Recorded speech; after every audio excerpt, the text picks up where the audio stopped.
Just hear me out on this one. What if instead of asking comprehension questions for the novel, you did something like this, where you're doing an evidence tracker?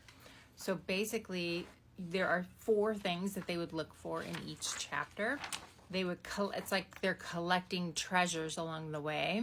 So they're collecting evidence of characterization, world building, which is setting. They love world building because if they play video games or they're into fantasy, they totally get that. Or it's about theme, like what themes are coming through, and put the quote in there. And then there's also a 4th box on here to write down something about the author's writing craft. So are they showing examples of the 6 skills that I use in my workshop? There's always, in every chapter we've ever read, there's always an example of one of the skills.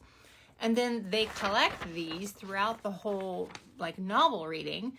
And by the end, they have all of their evidence and all of their reasoning all kind of drafted here.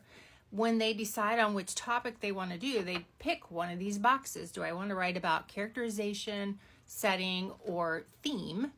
And then they go in and circle what evidence they want to use so they could get approval from you before they ever start writing. So most of your grading of that final essay is done beforehand because you've done so much prep work on the way to the essay. Here's my opinion about vocabulary when you're reading a novel. I like to have them pick out words, or you pick out the words from the chapter that would pertain to those 3 buckets, like a word that would connect to characterization, setting, or theme. And then they're also tracking that on a vocabulary tracker. So it's only 2 words per chapter, which doesn't really sound like a lot. But they're doing a lot of work with each one of these. And then by the end, let's say your book has 20 chapters, you've got 40 words that they've done a lot of deep work on.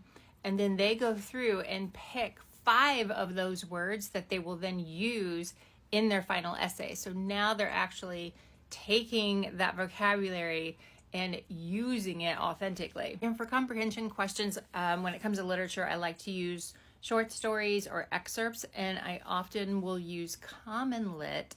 If you have not used that, go check that out because they can go in, they can annotate. It shows like this little bar as they read, so it will only reveal a little bit at a time. There's so many cool things going on with Common Lit. Really, when you're reading an article, if they are tracking all of that information, that truly shows that they comprehend what's going on in the story. It's like the deepest form of comprehension in my mind.